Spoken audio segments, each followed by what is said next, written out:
Dr. Barry, London News, and it's good morning from Melbourne to all my friends around the place. Just an update. I popped up to the church up in Narry Warren, the Revival Church, where they're having a lot of problems. Like a lot of churches, the pastor got arrested and it was closed down, and a lot of things happened which weren't very nice. They were quite nasty. So on Sunday morning, I went up there and enjoyed the service. It was interesting, it was musical, and it was fun. So have a look at that. Then we're going to move on to Sky News, Outsiders. This man's name is Rowan Dean on the Outsiders. Have a look. He talks about a few things that not just applies here in Australia, it applies worldwide. In fact, it is worldwide news, but it's on Sky and a lot of people don't get to see it. Have a look at that and see how we go. Thanks for watching. Paul, I enjoyed your service this morning. It's really good. I've seen you on YouTube a few times and I thought I'd pop up here to see what you were up to. Yes, very good. And I enjoyed it. As I said earlier on, I was worried about the roof falling. A few of my friends said, well, it didn't, and it was outside. And the sky didn't fall either. No, the sky didn't fall. So are you going to have another one next week? Or? Yeah, we're running church now, and we met with the Senior Sergeant of Dandenong and Narrowong Police Station and the Senior Official of DHHS for about an hour the other day, and they've clarified that churches can meet unlimited depending on the size of the building, but we're outside at the moment. So it could be seen, as they say, on reasonable grounds. You're playing ball with the system, you're not fighting it, and you're just doing the right thing as the best of your knowledge and agreement. Yeah, just trying to keep the peace without compromising our first call, and that is to stand clearly with the gospel of the Lord Jesus Christ. But if we can work around issues and everyone's happy, then that's going to be better for everyone. Yeah. Well, we've got to keep the peace, and we have to live in peace, and it's what people don't realise, that everything we own and have is temporary, because if you own lots of property, you can't take it with you, so everything is a temporary. Powers or laws, and wearing a uniform and saying that I'm a powerful man, but every day, one day you're going to become an X, whether you like it or not. So life is full of X's, and after your name you'll have all these XX, and if the school teachers see it, they would say somebody loves you. There you go. Anyway, great talking to you, Paul. No worries. And we'll catch up again soon. Thank you. See you. God bless you. Anyway, thanks guys for watching London News. Sign off here in Narry Warren. Bye for now. Jesus, I trust him. How I prove him of and of. Oh, Jesus, Jesus, precious Jesus. Oh, for grace to trust him more. When I was weak, you made me strong. When I was afraid, you carried me on.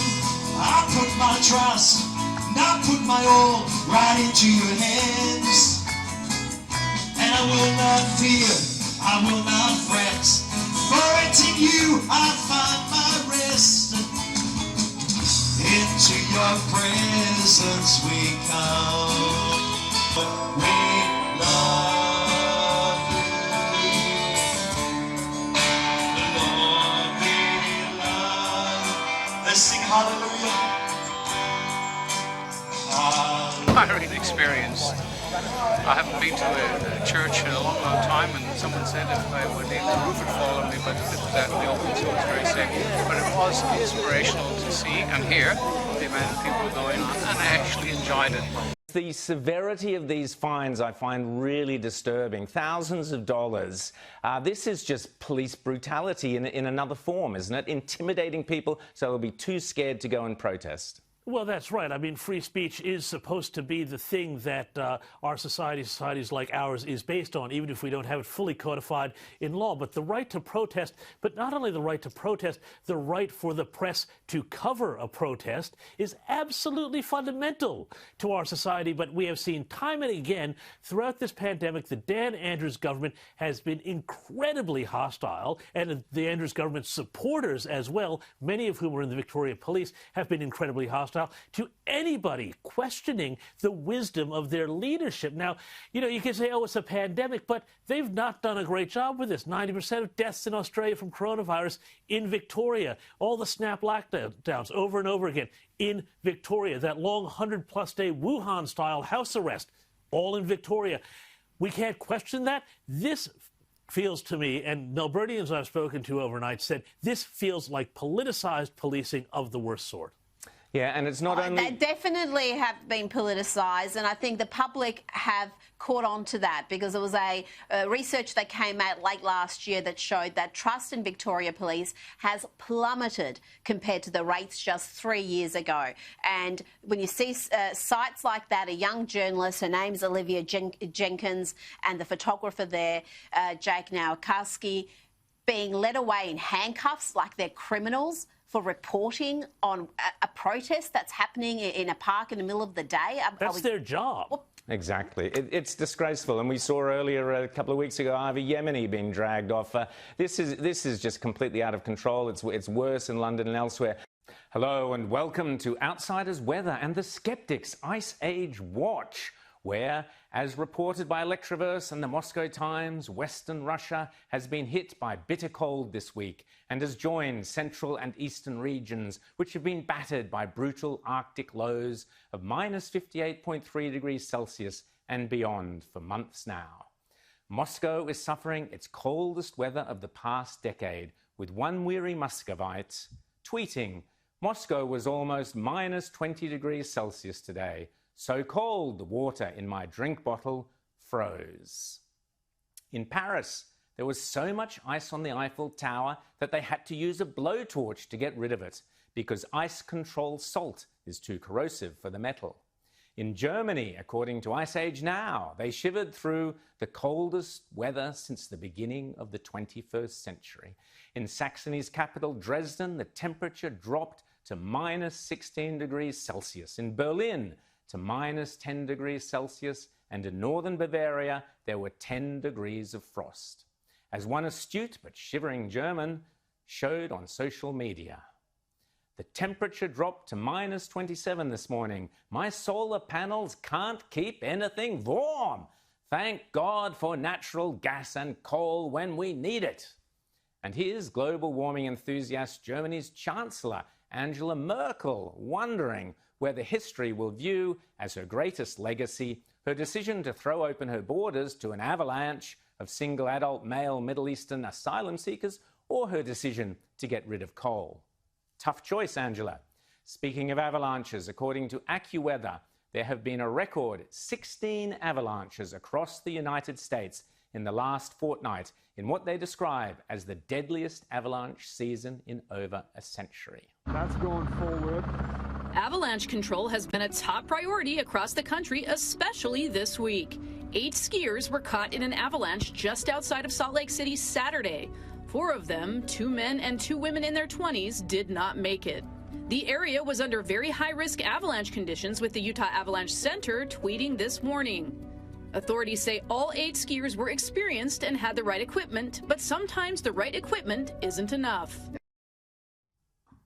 Meanwhile, in New Jersey, the lovies who elected Joe Biden are trying to figure out why it's so damn cold and whether or not it hasn't been this cold since 1978.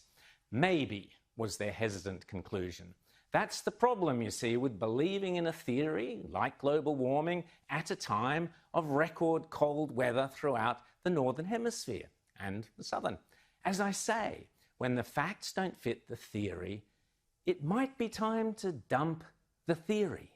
Indeed, in New York, after a mammoth 19 inches of snow, they are trying to work out how to clean up all the mess. A bit of an apt metaphor for what awaits the Republicans in 4 years' time.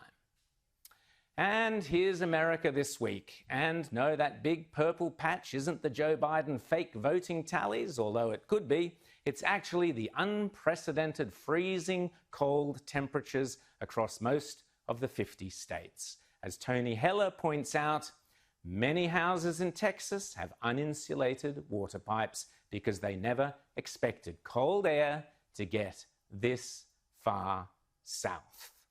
Also, we know over in Britain, it has been like a little ice age. We have had a frozen Thames. We have the River Thames at Teddington is frozen. There are ice chunks coming in from the sea. And Britain is now experiencing what it has experienced many times in the past, namely a little ice age.